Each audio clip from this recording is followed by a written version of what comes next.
Good afternoon to all of you. Now I am going to conduct the Bank of India group discussion. Okay, electrical vehicle adoption in India. हम लोग GD करने जा रहे हैं, either in English in Hindi, it doesn't matter. We have the offline as well as online students. अभी आप लोग को इनकी वॉइस सुनाई देगी और हम लोग GD प्रैक्टिस करेंगे. ये आप लोग को आगे आने वाले समय में हेल्प करेगा. Okay, first one is of Vishal. Okay, good morning, respected sir and my friends. My name is Vishal Dubey, and today I am going to start and briefly discuss about the topic which is provided for us the GD, electric vehicle and adoption in India. So, firstly, I will discuss what's the benefits of adoption of electric vehicles in India. So, as we know that the first benefit that we will have is that it will reduce the carbon emissions, and which will overall lead to the less environment pollution and green economy and green environment. The first benefit is that.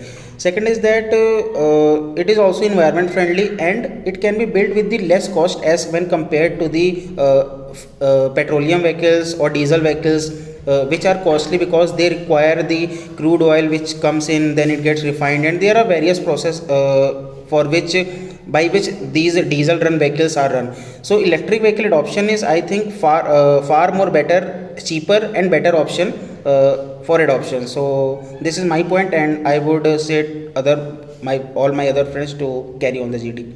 Thank you. The electric vehicle will. Okay, next turn is of Jyoti. He is online. Jyoti Prakash from Odisha. Okay, Jyoti. Sir, my name is Jyoti, and yes, sir, there are many benefits of electric vehicle, but there are also challenges for electric vehicle. Like many people are not aware of electric vehicle.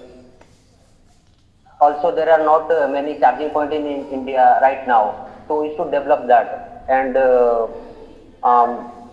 sources of electricity is also important for electric vehicle, because if you dependent on non-renewable energy for electricity, then I don't think EV will be so good for society, because we have to develop electricity for renewable energy like wind, sea power, etc. That's my point. Okay. Next is Vishesh. Yes, I do agree that we have challenges in India. There are lesser charging points, and we have the vehicle battery life is short right now. We cannot increase it. There is not much room for that, and hence lesser distance can be covered in one go. That is, and hence we require more charging points along the way. I do agree that we have these hurdles. We need to focus on how to develop in a way that these hurdles can be overcome. But I also would like to emphasize the fact that regardless of these hurdles, EV should be promoted right now, that is electronic vehicles in India, because majorly it will definitely help us in sustainable development, our sustainable development goals, because fossil fuel reduction is very important factor right now in today's world, and carbon remittance should be reduced. Hence, all these factors can be helped in some manner through EV, that is electric vehicle. And similarly, if we go for if we consider the alternatives to EV right now, those are only petrol or diesel cars. If we consider four wheel vehicles. So in that case, we all can agree that EV is much better in terms of cost effective manner, or maybe or even like if we move forward in future, then we can say that sustainably EV can help us more than petrol or diesel cars. Okay. Who will next? मुझे बोलना ना पड़े. Okay, Jatin. Sir, my name is Jatin Nawani. Sir, जैसा विशाल जी ने बताया कि जो cost है वो कम लगती है, लेकिन सर जो इनिशियल कॉस्ट लगती है ईवी को परचेस करने में, वो कंपैरेटिवली डीजल्स बाइक से ज़्यादा लगती है. बाद में भले वो कम लगे, बट पहले ज़्यादा लगती है. सर, उसके लिए फेम इंडिया पॉलिसी भी चलाई जा रही है गवर्नमेंट के द्वारा. फेम इंडिया 1 भी आई, फेम इंडिया 2 2019 में फिर से आई. उसमें सर गवर्नमेंट पुश कर रही है कि जैसे ईवी को ज़्यादा अडॉप्शन मिले, और सर बहुत सारे चैलेंजेस भी हैं, जैसे कि सबसे बड़ा चैलेंज ये है कि माइंड में एंग्जाइटी रहती है लोगों के कि अगर लंबा डिस्टेंस हुआ तो बीच में हमारी गाड़ी रुक ना जाए, बैटरी ना ख़त्म हो जाए, क्योंकि 150 to 200 किलोमीटर से ज़्यादा देती नहीं है कोई भी ईवी।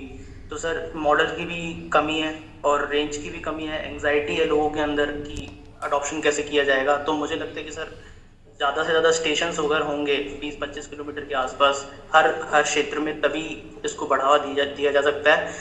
और सर देना ज़रूरी है, बिकॉज इंडिया का पैसा दो जगह ही बाहर जाता है, इंपोर्ट करते हैं जैसे हम ऑयल को, और हमारा गोल्ड में जाता है और ज़्यादा से ज़्यादा डिफेंस में जाता है। तो सर हम अगर एक चीज़ को कट करें तो ये ज़्यादा से ज़्यादा पैसा हम एजुकेशन और हेल्थ में लगा सकते हैं। तो इसी में कुछ पॉइंट ऐड ये करना चाहेंगे, जैसा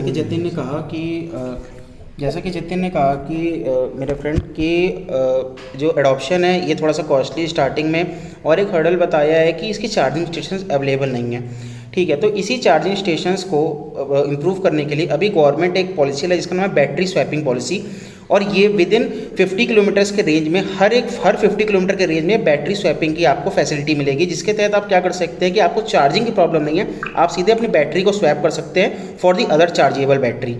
सो वी शुड, ठीक है, इसके कई सारे डिसएडवांटेज हो सकते हैं, लेकिन अभी हम लोग को इनके एडवांटेजेस पे ज़्यादा फोकस करना चाहिए, क्योंकि इसका ओवरऑल इम्पैक्ट हमारे इन्वायरमेंट पे पड़ने वाला है। क्योंकि हमारी कई सारी मीटिंग जैसे G20 की मीटिंग्स, G7 की मीटिंग्स, G7 में स्पेशली एक क्लाइमेट के लिए एक कमेटी बनी है जो कि ये चाह रही है कि 2050 तक या 2030 तक, शॉर्ट टर्म 2030, लॉन्ग टर्म 2050 तक ये टारगेट है कि हमारा कार्बन एमिशन ज़ीरो हो जाए। तो इसके लिए हम लोग को ग्रीन एनर्जी को प्रमोट करने के लिए हम लोग को इलेक्ट्रिक व्हीकल्स को अडॉप्ट करना पड़ेगा।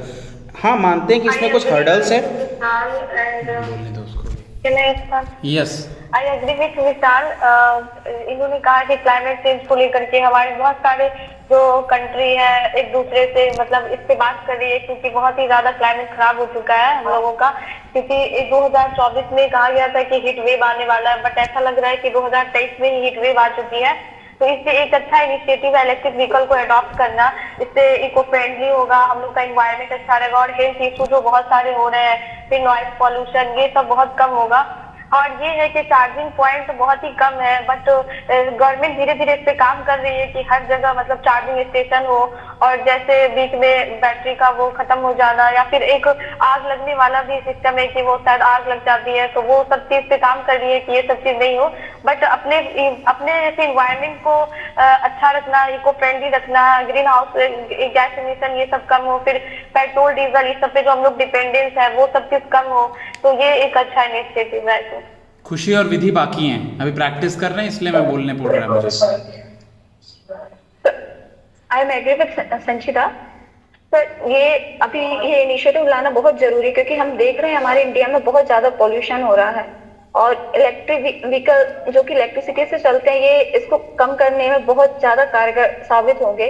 और जैसा कि हमारा भारत अभी ग्रीन एनवायरनमेंट की तरफ बढ़ रहा है, तो इसके लिए बहुत जरूरी है कि हम इलेक्ट्रिक व्हीकल को ज्यादा से ज्यादा प्रमोट करें, जिससे कि हमारा जो एनवायरनमेंट है वो पॉल्यूशन फ्री हो, जिसमें पॉल्यूशन कम हो।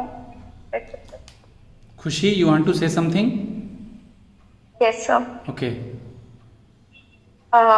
जैसा कि हमको पता है कि India 5th largest car manufacturing country है पूरे वर्ल्ड में, and India has a potential to come on the top 3 in the entire world.